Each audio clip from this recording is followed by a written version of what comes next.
Welcome, everybody. I am Professor Christian Mancera, and we're here on week 11 on our research topic for choosing subjects for interview and why we need these subjects to be experts on the topic we are discussing and using. It is very important that we realize that when we address certain aspects of our research paper, we cannot just interview anybody we want or anyone for that matter because we have to be able to ascertain that that person either is an expert or that that person will bring some type of information of value that we can verify that we can use in our research project. And by interviewing people that provide a certain guidance, that provide a level of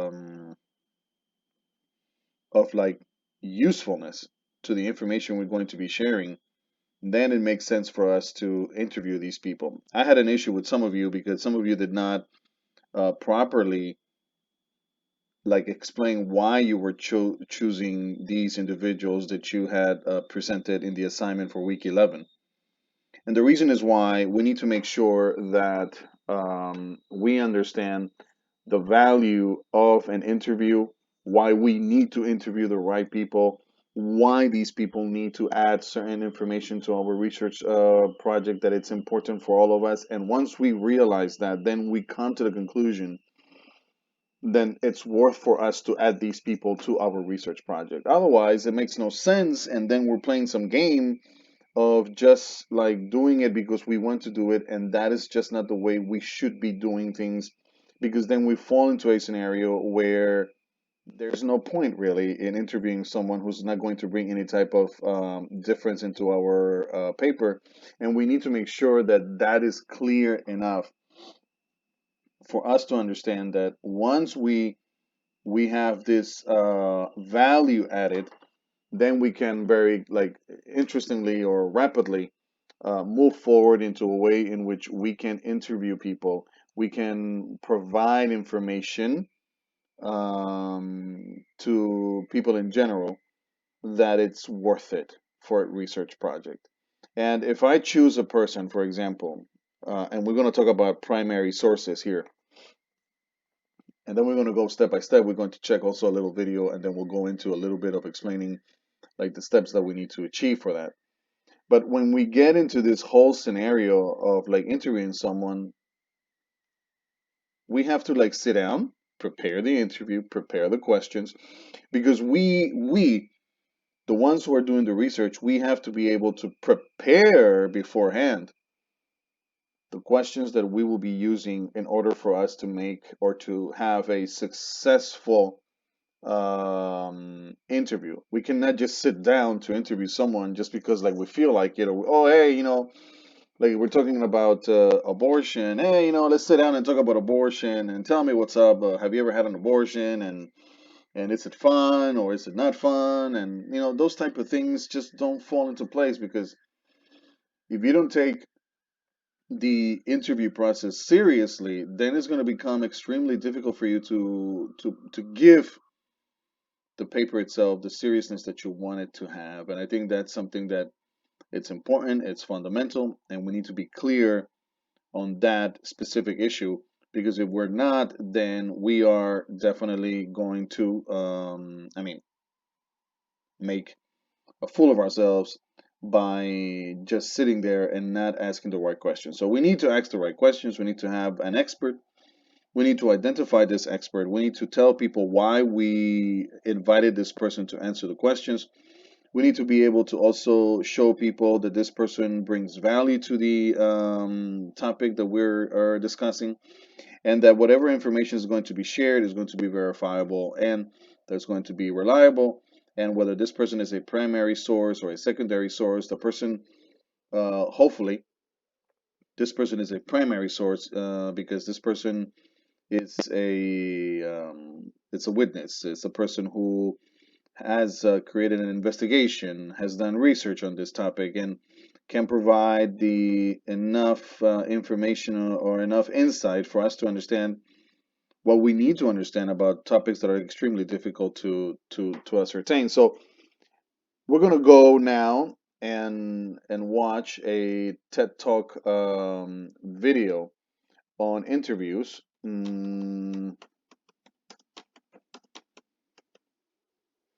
And we're going to get to understand, excuse me, what we need to do and how to get to that point in order to add the information that we are going to be using in an interview for a research project. So let me just, excuse me, let me just, okay,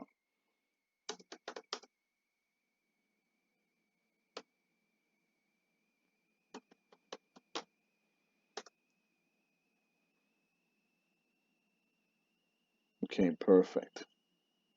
This would be the best. I don't want you to be watching a video about interviewing, I don't know, for a job. But I think that when we get into the interview itself and we get into topics where we have to engage mm, people in conversations, then interviewing the right person and knowing how to do it, it's part of the process.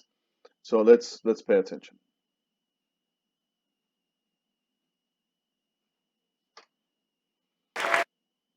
Stop. ¿Por qué no has aprendido inglés todavía? ¿Sabías que 20% de la población de la Tierra habla inglés fluidamente?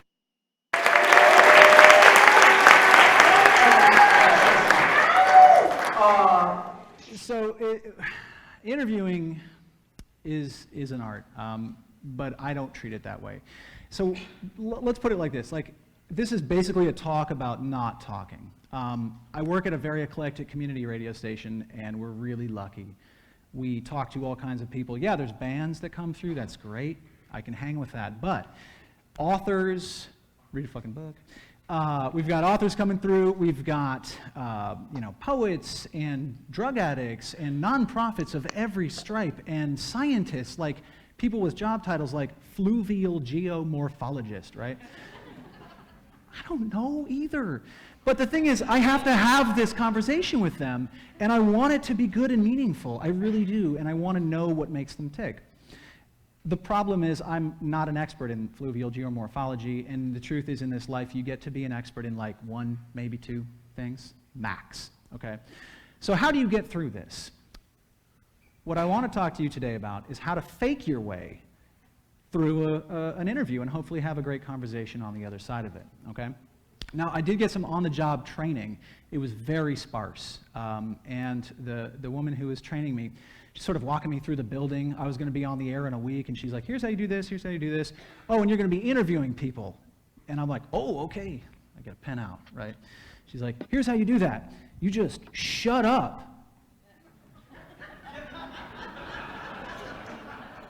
And I put the pen away. She's like, you just shut up. You got that? I got that. And that was 15 years ago. I still got that. It's fantastic advice, and there's a couple other tricks that I want to share with you. There's about 6 little ones and then one massive one, so let's do this. Here's how you interview almost anyone. Trick number 1, do some prep. Come on. Don't be that guy who is like, I'm just going to wing it, man. And I'm looking at podcasters mostly for this. There's this scourge of people who think that they can sit down and hold their own, and they can't. Nobody is that good. Nobody is that good, okay? And secondly, it's a little arrogant and vain to think that you are, so show your guest, it's true, show your guest the basic dignity of a Google search. It's not hard. Do it on your phone. I don't care when you do it, just do it. Okay, so number 2, you are going to be doing some prep. I suggest, since that author is coming in and you may not have read the whole book, or like maybe even half of it, they're going to need you to know about it. So what you do is you find interviews they already did, and somebody else can do the work for you. Now, I'm not saying steal their questions, because that's wrong, but I am saying you can use the answers that they gave earlier as your jumping off point. Okay, we call this the Terry Gross move. You guys know who Terry Gross is? Okay, she's fantastic. And she said this was a stealable move. I was in the room. She said you can have it, okay? So what that looks like when you're basically following up on somebody else's question. So if that person is on NPR, and that person says, well, my workflow goes like this. I wake up at 7:05, then I do hot yoga, then I'm in the office by 9. You can use that answer and you can pick it apart and you can think, 7:05? It's like a normal person sets an alarm for 7:05. It's 7 o'clock, 7:30. Why that? And then they will tell you, well, you know, I did the math. This is how long it takes me to get to the bathroom, and then the shower takes this long, and then you're off to the races, okay? So 7:05, that's the Terry Gross move. Follow up. All right. Now, if you're going to be finding interviews with people, this is my personal favorite, and I hope that you remember this and steal it. You can have it. It goes like this. Find verbal interviews. When you read in Rolling Stone or some blog an interview, the odds are very high that that interview was done over email. So they're thinking their answers out. It's all calculated. It's tactical. You don't want that. You want the verbal things, where you get the social cues and the intangibles that they're going to bring to you, like a normal human in a normal human conversation, where you know if they're nervous and you can help them. If you know that they're going to be nervous, you can see it and you can predict it, okay? So another thing they'll telegraph to you in these other interviews that you're listening to, do they speak too fast? Are they walled off? Do they have a stutter, a lisp? Like, you want to know all this going in. So find verbal interviews. Now the sidebar to that, this is a great thing. As an interviewer, you really, really want to hear these words. How did you even know that? That's what you want to hear. And if you can find these sort of small-time interviews, these verbal interviews that they've done, right? If you're going on NBC in the morning, you were going to stay up all night practicing. But if you were going on a high school radio station in Tuscaloosa, Alabama, you were going to phone it in from your car on your way to pick up your kids, right? You're going to forget everything you said on that interview. So those are the ones you want to find, the little tiny ones where the stakes are very low and they're very casual. Because all these tips that I'm trying to give you set a stage for a person to be casual, comfortable, and human. So find the little ones, because when you bring up the thing that they forgot they told the high school DJ in Tuscaloosa, Alabama, they will tell you, how did you even know that? And then they loosen up even more because things are going good. First 3 tips, that's all beforehand. Second 3 tips are going to be during the interview. Number 1, I hate to even say it, but icebreakers, they totally work. Your summer camp counselor was right, okay? And the trick that you want to do is when you are breaking the ice with somebody you don't know, especially when they're way out of your league, is make it relevant, camouflage it. So if you're talking to a fluvial geomorphologist, and I have, she was awesome, it's great. You can ask things like, what was your major in college? It's relevant, but not really. It's an icebreaker. And they go, oh yeah, you know, I went into college as a poetry major, but then I switched to geology. What? Like, how do you connect that? And you ask her that, and she will connect poetry to geology, and it's beautiful, okay? So don't fear the icebreaker. It'll work for you. Last 2 little things before we get to the big one. Number 1 is listen, which is harder and harder and harder. Everything in this world is trying to shorten your attention span, and everything is winning at that. Everything is winning. And if you're not listening to me right now, I feel you. But try to focus in, and don't do these corny things of like trying to think of your next question while they're still talking. Listen completely and be there, be present. Don't try to get a joke in, and certainly do not step on their answer. Give them the time, okay? So you want to listen, and you can only listen if you, last one, shut up. She was right. It comes back to shutting up and giving them some breathing room so that they can say their piece at a tempo they're cool with. And there's a fun sidebar to the shut up thing, which is this. Dead air chicken. Does that make sense just right off the bat? No? Okay, so dead air chicken works like this.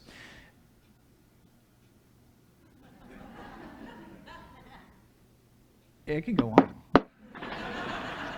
And I will win. Because when you create an awkward pause that is awkward enough, the thing that they will desperately fill it with burbles up from a wild part of their psychology that they cannot control at all. And this is where you get your unpredictable stuff. So dead air chicken, do proceed with caution, though. All right. So now these things will get you through an interview. They will get you through to the other side, and you will kind of appear competent, because you kind of are at this point, but it won't give you the conversation that you want to have, the one that people will email you later about and say, man, I didn't think fluvial, what is it? I didn't know that was my thing. So they will email you this if you can set the table for your guest to be comfortable. You know, when you're at a party and you are explaining your job to somebody else or your passion to somebody else, and they're just leaning in and they're like, bring it, I want to know everything you can tell me. That is the real trick. Bored people are boring. Interested people are interesting. So what I'm trying to tell you is be interested in everything possible, right? Everything at all. Curiosity is a muscle. And I'm not the most curious person by any stretch, but I have found that the ROI on curiosity, man, that pays for itself.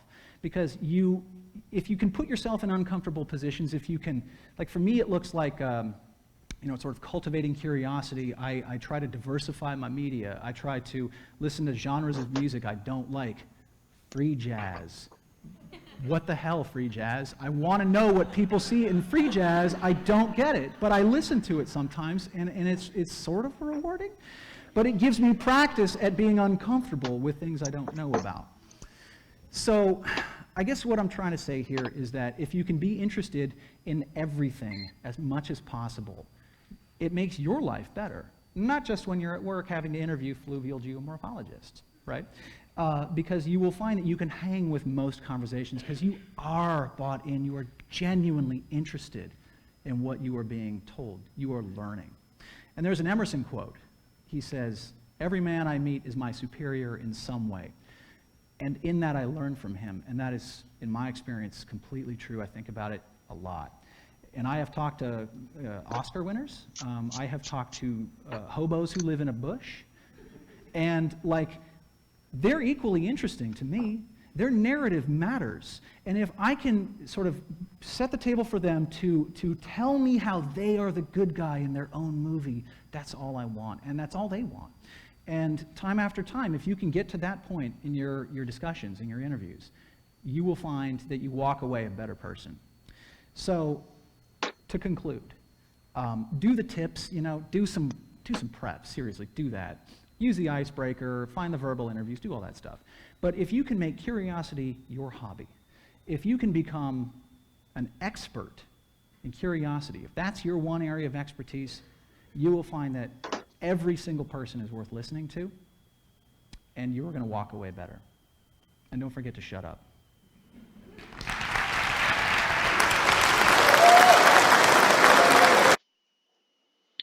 Now, that whole story, I think that whole explanation that he just made, I think is excellent because it goes to show you that we all need to learn a few things from people sometimes, and that when we listen, when we pay attention, when we are prepared, when we go in and we choose our subjects correctly, as I said before, it doesn't really matter who the person is as long as you have chosen the right person for your interview, as long as you are prepared for your interview, and as long as you do things right, then I think that you can go ahead and achieve a very good interview. As long as you take into consideration all these aspects, I think you will be able to achieve what you want to achieve, which is basically a very good interview and a very good outcome with verifiable, reliable information that gives you a primary source that you can add to your research paper and that you can bring value to that whole experience. I think this is the main objective of any research paper that we have, and I think that is the main goal of our class. That we understand the importance of achieving those objectives and being able to come down and provide information that our audience will be happy to listen to. Let's take a look here to this document. The steps for a productive research project interview. Number one, a speaker or subject that will give us reliable and verifiable information to add to our research project. I already explained this. This in turn will allow our readers and audience to receive information based on a primary account of the topics that we want to address. The speaker must be an expert in the topic we are discussing. We cannot interview just anyone because our research paper will lack seriousness and importance. As I explained before, it could be someone that will add value if they are a primary source. We cannot just interview like our best friend because we have no one to interview. Therefore, we need to make sure make sure the person we interview is an expert or a primary source of information regarding the topic of research that we have chosen. For example, someone who a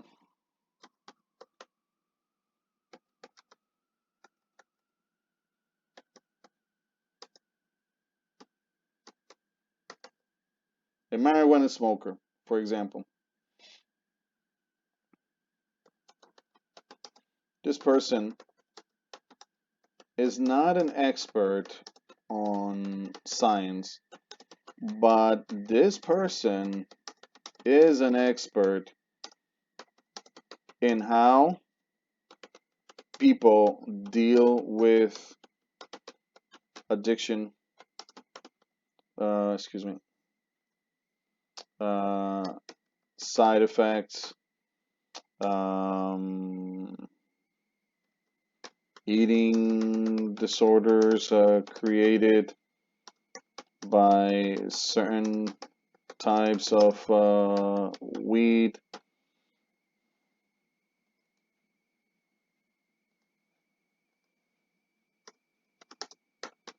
and other issues that most people who are not addicts or smokers of marijuana cannot tell you. This person will be able to relate to you the experience, the consequences,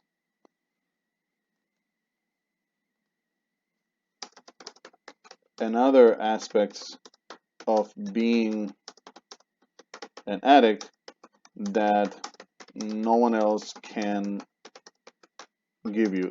This would create a scenario of a primary source that provides the right information to establish the negative or positive effects of legalizing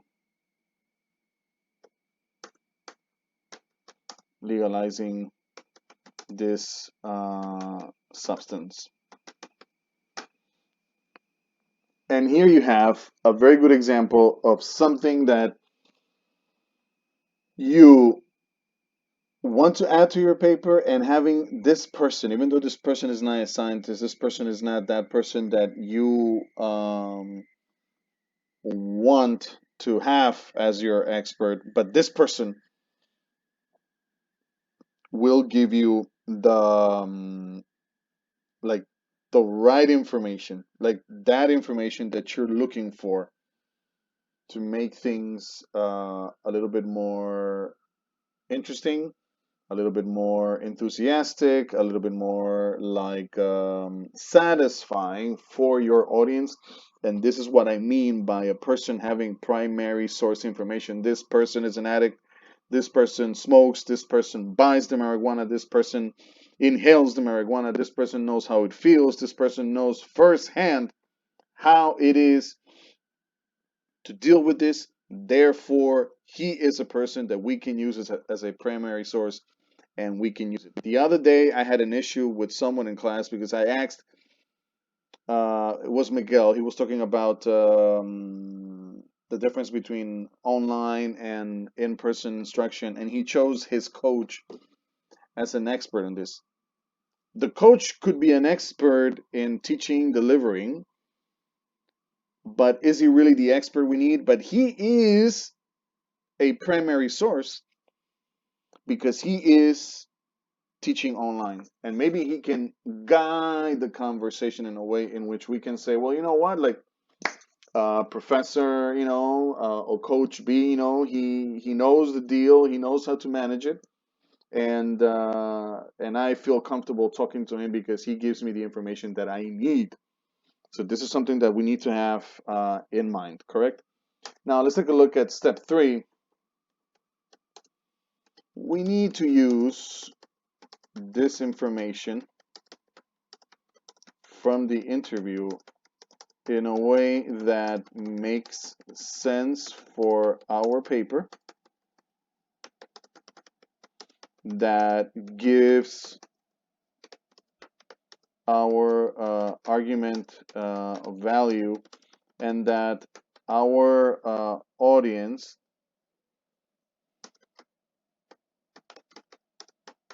will benefit from. The information that we get from an interview is usually transcribed into the paper,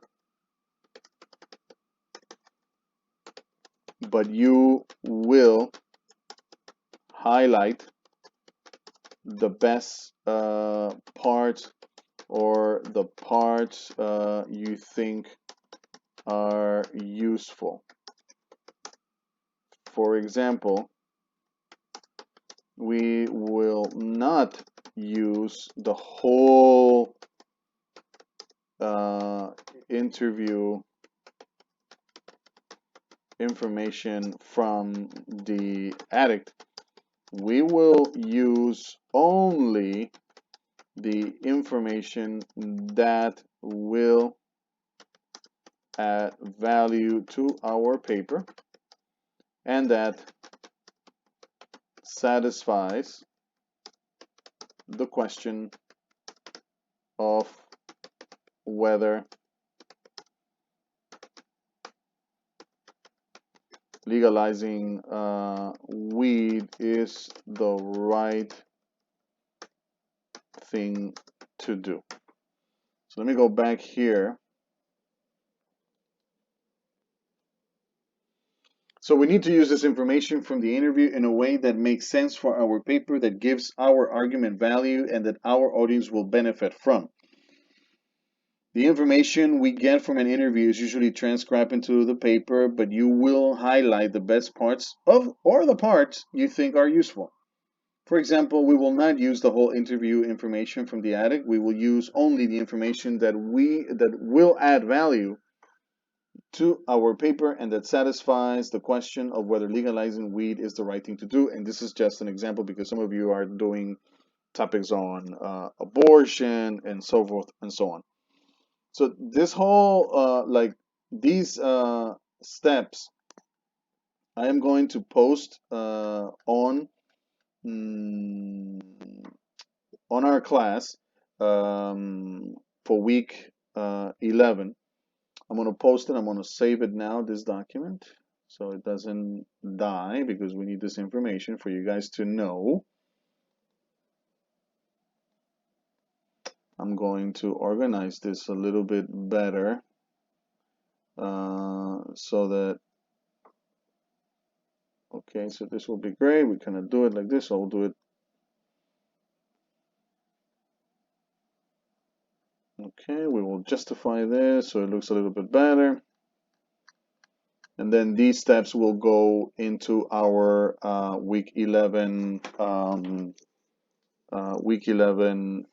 Blackboard platform. Now, on Blackboard,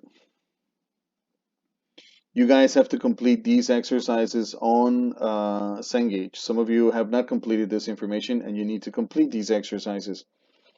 I am going to go to Cengage just for verifying the information, just to make sure.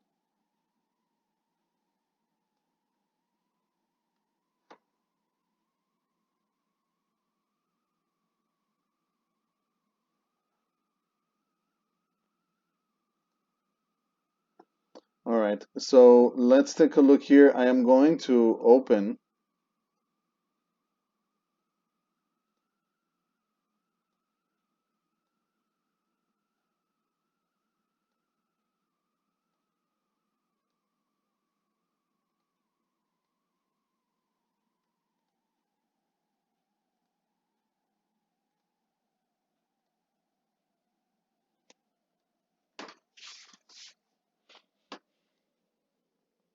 All right, so let me go into the gradebook and check what's going on. So here we have some of these results that some results are like a disaster and some of them need to like improve. So we need to change. We got week 11 here and we got week 12. But we need to start doing these exercises. We need to complete all these exercises for week 11. For week 10, I think like most of you have not completed some of these exercises. I'm going to check just for, let me just check a few of you. Carlos has to do week 10. Let me see Blake. He has to do week 10, but he has completed most of these exercises. I want to see. Some of them he has not.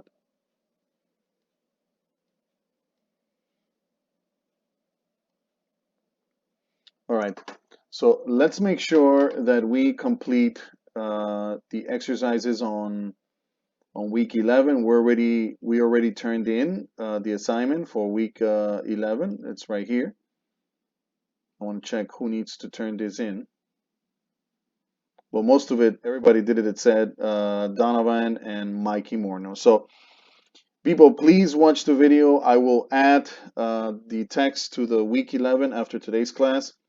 And make sure you complete your Cengage assignments. And I will see you next Tuesday. If you have any questions, please let me know. Thank you.